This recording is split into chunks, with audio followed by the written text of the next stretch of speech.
बेटी की विदाई के वक्त बाप ही सबसे आखिरी में रोता है। क्यों? चलिए आज आप विस्तारित रूप से समझिए।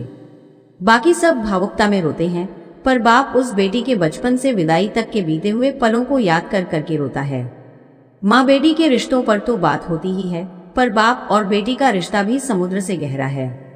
हर बाप घर के बेटे को गाली देता है, धमकाता और मारता है, पर वही बाप अपनी बेटी की हर गलती को नकली दादागिरी दिखाते हुए नजरअंदाज कर देता है।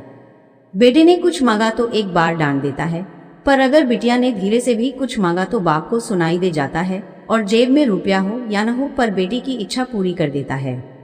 दुनिया उस बाप का सब कुछ लूट ले तो भी वो हार नहीं मानता, पर अपनी बेटी के आंख के आंसू देखकर खुद अंदर से बिखर जाए उसे बाप कहते हैं। और बेटी भी जब घर में रहती है तो उसे हर बात में बाप का घमंड होता है। किसी ने कुछ कहा नहीं कि वो बेटी तपाक से बोलती है, पापा को आने दे फिर बताती हूँ।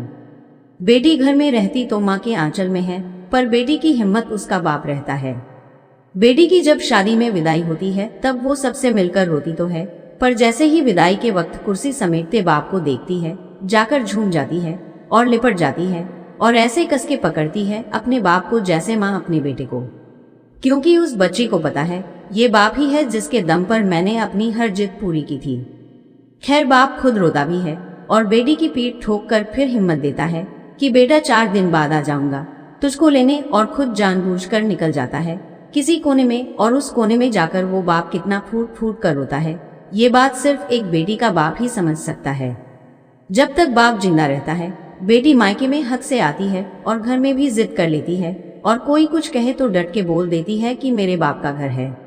पर जैसे ही बाप मरता है और बेटी आती है तो वो इतनी चीत्कार करके रोती है कि सारे रिश्तेदार समझ जाते हैं कि बेटी आ गई है। और वो बेटी उस दिन अपनी हिम्मत हार जाती है, क्योंकि उस दिन उसका बाप ही नहीं उसकी वो हिम्मत भी मर जाती है। आपने भी महसूस किया होगा कि बाप की मौत के बाद बेटी कभी अपने भाई भाभी के घर वो जिद नहीं करती जो अपने पापा के वक्त करती थी, जो मिला खा लिया, जो दिया पहन लिया, क्योंकि जब तक उसका बाप था तब तक सब कुछ उसका था। ये बात वो अच्छी तरह से जानती है।